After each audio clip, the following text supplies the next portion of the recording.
All right, we all know the defense is a problem. It's a major, major problem. But what are we going to do about it? Here we go. You are Locked On Ducks, your daily podcast on the Oregon Ducks, part of the Locked On Podcast Network. Your team every day.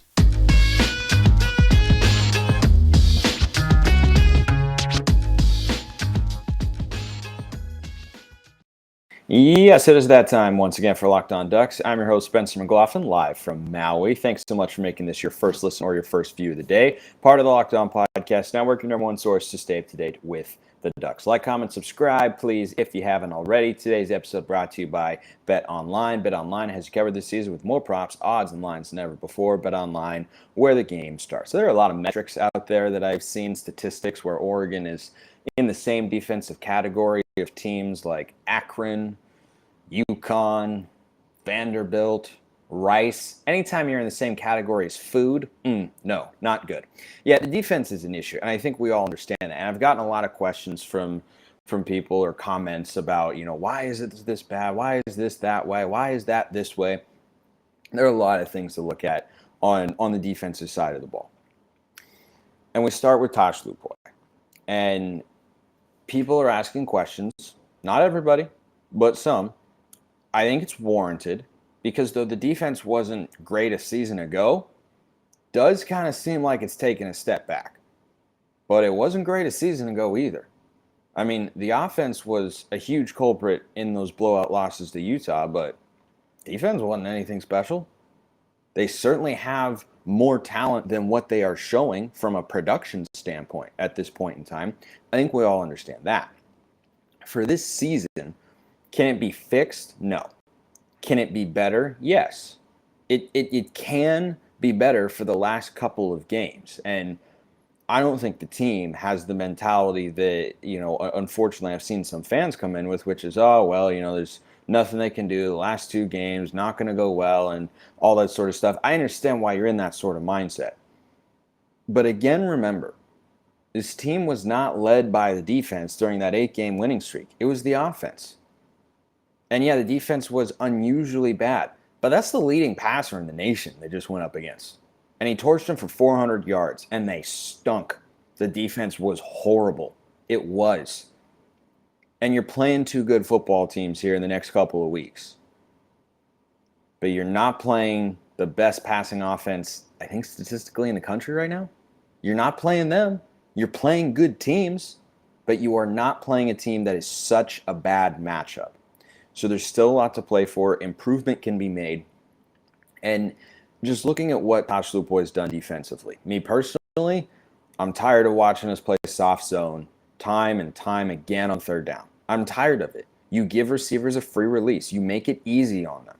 You have good athletes back there, maybe not great athletes, which I'll get to in a little bit, but you have good enough athletes to play more man coverage than they currently are. Now, maybe what they're feeling is that the pass rush is not sufficient to where they can run a lot of man coverage. I understand that. But I would rather see them try that and that also not work than they try what they've been doing again and it not work again. It's the B-movie analogy. Well, maybe this time. No. You're not Jerry Seinfeld as a B was not getting through that window. A bunch of soft zone coverage, which is where the Ducks got beat on third down a season ago, it's not going to work. It clearly isn't. And honestly, when I watch the linebackers, I don't think they are. I think there have been changes clearly with the defensive play calls, the style, the coaching, everything, right? When you've got a new staff, you expect all of that. They are out of position a lot. They are. All of them, frankly. I think Boston may be the least of the three, but Sewell and Flo are out of position in the passing game a lot. And it was an issue with Noah Sewell at times a season ago because he wants to stop the run because it's what he's really good at, but he has a tendency to vacate that middle of the field really often, and it leaves a lot of holes on the back end. But then what you're left with is blitzing them because that's what they're best at if you're going in a pass coverage situation. But then you either have fewer players on the back end of your defense if you're blitzing 4 defensive linemen and a linebacker, and that creates a hole, or you're putting a defensive lineman in coverage, and that's no good either. So there's not a great quick fix solution. But schematically, I would like to see them just try something else. I understand making a midseason philosophical change is maybe not the easiest thing to do. It probably isn't. There's a solid case for, no, you got to be more sound in your assignments and, just be better at what you've been running. I get that, but I've seen it, and it's been so bad. Not bad. It's been historically bad for the Ducks defensively that you've got to try something else. You have got to change things up philosophically. And from a play calling perspective, I know everyone always thinks about that in the context of the offense, but it's there on the defense too. Tosh Lupoi's got to be better. I mean, Tosh Lupoi's got to be better. And if you're asking questions about him, I get it. I don't expect there to be a change in that department after this season, because though the defensive results have not been what we wanted, the overall results have been. And coordinators are going to get more time than just 1 year. And Tosh Lupoi hasn't been a defensive coordinator for several years. He was a position coach in the NFL. I think he was a defensive line coach for the Jags before he came back down to the college ranks. He hasn't done it for a while, so maybe he's just trying to get his feet back under him on that side of the ball. I don't know. But Lanning, who called plays at Georgia, needs to sit down with him and say, here's where we need to be better. And you can put it a lot at the feet of Tosh Lupoi. You 100% can. I certainly do. But you can't absolve Dan Lanning completely here, because there are coaches' meetings all week. And you can talk about what sorts of play calls you want to see on third down, what the game plan is, how you want things to look, how you want your team to play. And Lanning, coming from that Georgia defense that was historically great a season ago, though Oregon has some solid athletes, across the board, nothing compared to what the Bulldogs had a year ago. And Georgia played a lot of aggressive press man defense.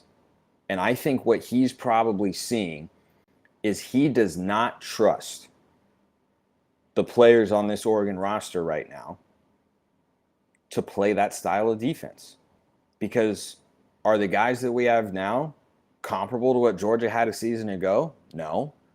And so I think for Lanning and Lupoi, who are accustomed to seeing that caliber of athlete across the board, not just at linebacker, but every position, I think are feeling like they have to be more conservative. And I just think you gotta just man up a little and trust them. You just got to say, you know what? We've been getting picked apart in soft zone all week. It just keeps happening time and time and time again. And we got to try something different. And I think Gonzo in press man is really good. Do I think Trikweze Bridges and Dante Manning are great? No. But I mean, philosophically, I say you leave Gonzo almost on an island, except that he might get beat a couple times over the course of the game, but not as bad as it would be if you play balance with your safeties and just give a bunch of help. Just give a bunch of help. It's a lot of 2 high safeties, and I think it's got to be 1. I think that has to be their base coverage, is a single high safety look. Because you got to have more players in the box. There's too much space in the middle of the field, and you have to just trust that your corners can make those sorts of plays. And I know Washington had a couple of big pass plays over the weekend on Saturday night. That was when Bennett Williams was involved, and he is just he's just not fast enough to keep up with high-level receivers. The 2 teams we're about to face don't have those sorts of receivers. It's a lot of negative stuff on the defensive side.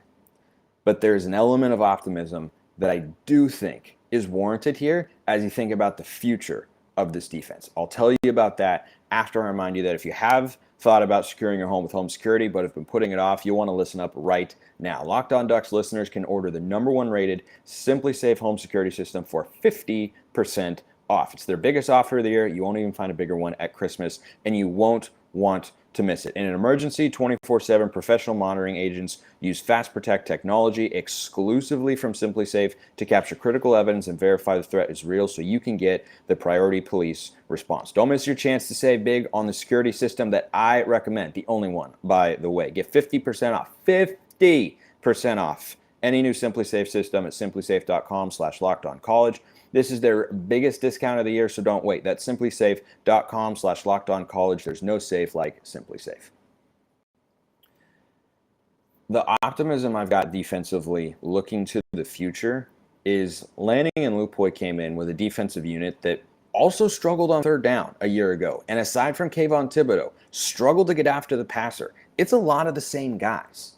And so looking at what this staff has done coming in with those two defensive minds at the helm on that side of the ball, and you also look at a guy like Matt Powledge, who was at Baylor last year, part of a really good defensive unit for the Bears, coached, I think, an All-American and now NFL player in Jalen Petrie at safety, right?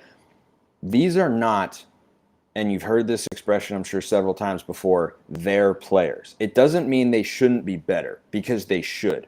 But these are not guys that they have an extensive relationship with. Christian Gonzalez is kind of the exception because he's the newcomer. Notice he's been the best defensive player consistently all season long. Better than Noah Sewell, better than Brandon Dorlus, because Dorlus just disappeared for an entire game. Gonzo hasn't disappeared and been worthless for an entire game. Has not happened. So he's been your best defensive player, and that's a guy that they identified as, yeah, we want him, and he's got a relationship with our coaches and understands the message that they're going for and, you know, how to execute the defensive play calls and perform well on that side of the ball. So I think once the recruiting classes start to come in, and it's players that Lanning and Lupoi know and they want to employ a certain way, that's an area where I would expect it to start to get better. Not a guarantee that it will, but that's just an optimistic view of what this defense is right now versus what it could become in a couple of years. Is they might look at this personnel and say, we want to play this particular style. We want to run a 4-2-5, and we don't think that these guys can do it the way that we want to, so we're going to play them in this particular way. I don't love it because the results have been really, really bad, and it still should be better. But I don't expect that this is going to be an annual thing for Oregon. And with regards to Lupoi being questioned as a defensive play caller, I haven't been a fan.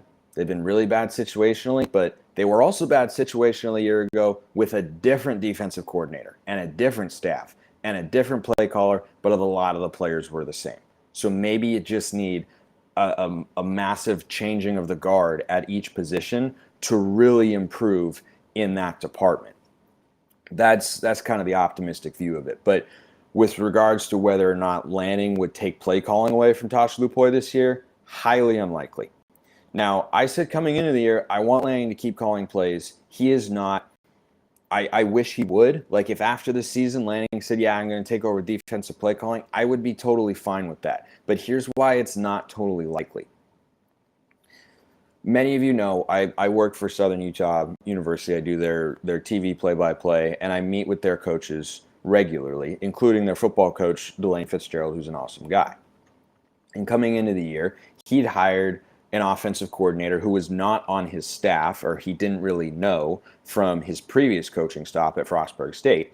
And Fitz is an offensively minded coach, and I asked him about that. I said, so are you going to call plays the way you did at Frostburg State? He said, nope, Blair Peterson's going to call the plays. And so I asked him about that, and one thing he said is, when you look at college compared to the NFL, as a head coach, being the play caller requires a lot of your time and attention during the week, and then obviously during the game as well, because you have to understand, you know, what plays are we running here? What plays are we doing here? We're going to put this play and put that one in. And it's not that Lanning isn't a part of that, but when you are the actual play caller, it's different. But what he told me is something that's really stuck with me, and that's when it comes to play calling, a lot of head coaches who might want to do it don't, because as a head football coach at the Division I level, you have a lot of responsibilities. You have a lot of responsibilities. Some coaches do it. Chip Kelly does it. Chip Kelly has always done it. Chip Kelly has also always needed a high-level defensive coordinator. He's got a higher level one with Bill McGovern. They couldn't come up with enough stops against Arizona on Saturday. But he's always needed a high-level defensive coordinator. Sorry, people watching. It's something that was really bothering my eye there. Had to get it out. He's always needed someone who can take care of that side of the ball because he's never paid any attention to it. Because if you are a play caller, you have to devote so much time to that side of the ball that you don't have enough time really to be that balanced as a coach, right? You have to be incredibly focused on just one side of the ball. And the other reason I don't expect Lanning to take over the play calling, at least anytime soon, is it's very late in the year. But the other thing is, look at where he came from. He was the play caller at Georgia. Kirby Smart wasn't. Nick Saban doesn't call plays. He's a defensive coach, doesn't call the plays on either side of the ball. He's had a lot of coordinators come through. Now, the defense is still going to take the identity of the head coach because he's implementing the philosophy, he's looking at the formations, the players, game plan, all that sort of stuff. He's just not calling play day of. But Nick Saban's defenses look similar as the years have gone on, offense similarly, as his coordinators have changed basically every other year because they get head coaching jobs, because who doesn't want someone who's breathed the same air as Nick Saban and been his assistant coach and one of his coordinators. So it's not what Lanning has seen work, right? Primarily it was at Georgia, and he watched Kirby be a head coach, be a CEO, orchestrate this, be involved here, be involved there, and then not call plays on game day. So I imagine from a mindset perspective, that's where Lanning is coming from. That he's saying, no, that's not what my mentor taught me. You're a head coach, you're involved here, you're involved there, you got to do this, you're responsible for, when players have a problem, when players have a crisis, they're coming to you, and that requires all that stuff that comes with being a head coach, diverts your attention away from being able to focus on what the play calling plan is going to be and then actually implementing that on game day. So though I would like to see it because it's what he was very good at, and I haven't been pleased with Tosh Lupoi to this point because situationally they've been so bad. Overall, it's just not a change that we should expect to see. And though I think Lupoi deserves more of the blame at this point in time, you can't take it entirely away from Lanning because he's heavily involved. He's spending more of his time on the defensive side than the offensive, though he's clearly a part of both meetings and both game plans throughout the course of the week. You got to have a little bit there. It's probably like 80-20 in my view because Lupoi is the guy who's watching the games, calling the plays, getting them into the defense and such. But both of them have got to be better on that side of the ball. The good news is they're not going up against pass-heavy offenses. They're going up against run-heavy offenses. And we know that Oregon can stop the run. They stopped Washington a number of times in short yardage situations, which even against a team that's not known for running the football is a really hard thing to do. It's really hard to stop a team on 3rd and 1. And that Washington offensive line is pretty good. Better in pass protection than they are in run blocking for sure, but still competent.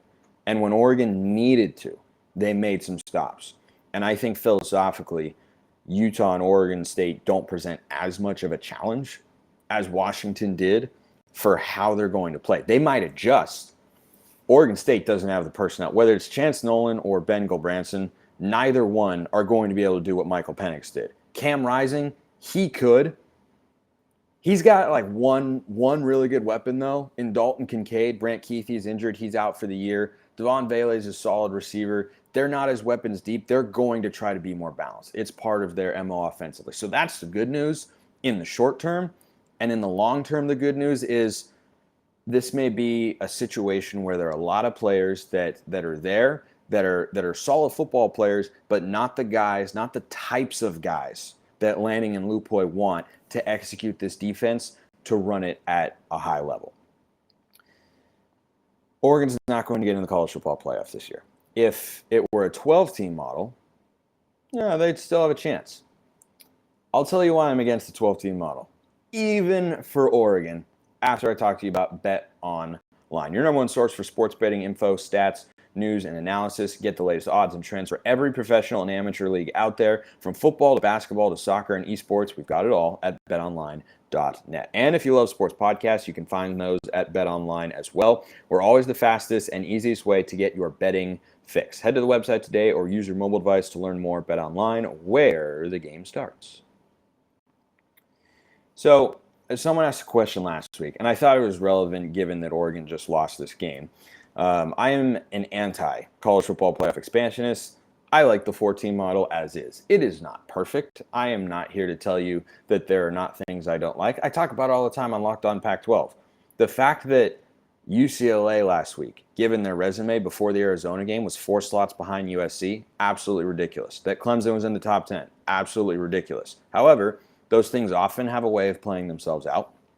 And the solution to me is not to replace it with a model that looks more like the NFL, but rather to get people on the committee that don't have their heads up their rear ends from time to time. But also, by the end of the year, they've tended to get it right, in my view.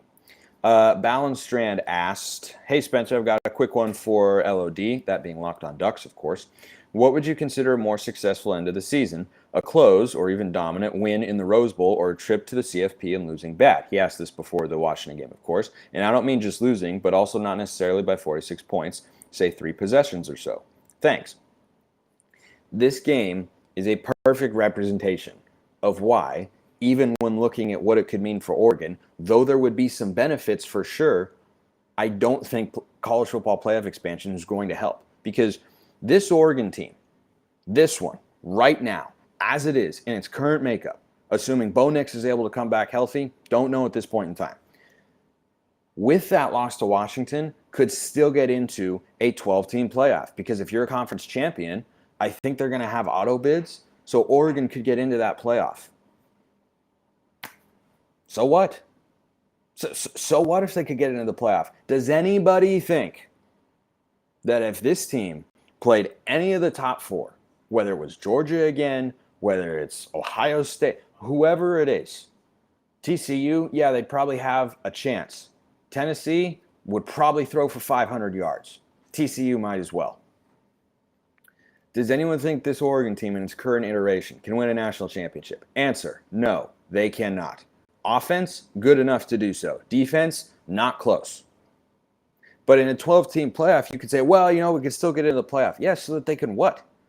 Go in there and get shellacked? I'd rather go to the Rose Bowl and play a highly competitive game and lose, or win the Rose Bowl. That's a better look for your program. That's going to get you a better view. You're going to be looked upon in a more respected manner by the AP going into the next season to get a higher ranking to start.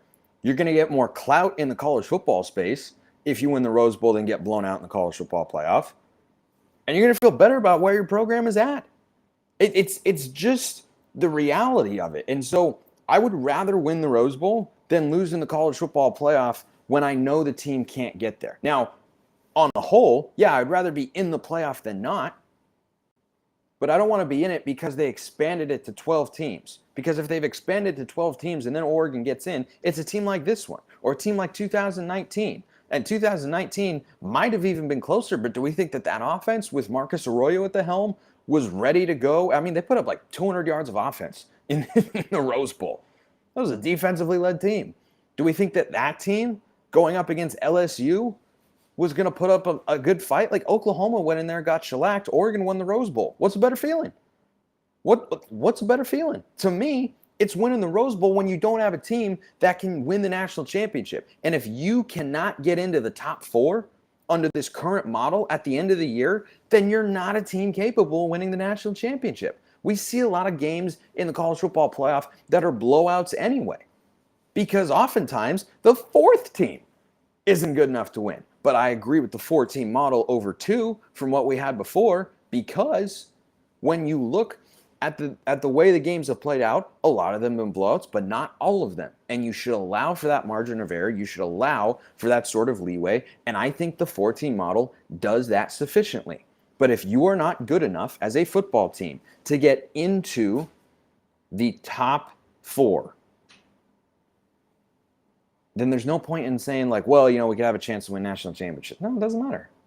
It does not matter. You are not going to win. This is not college basketball.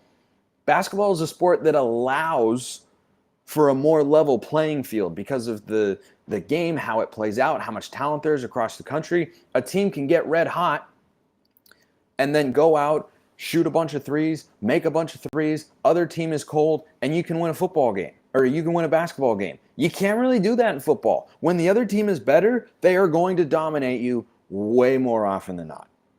Way, way, way more often than not.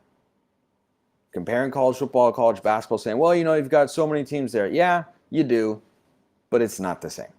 It's a different sport, and that makes it a completely different situation regardless.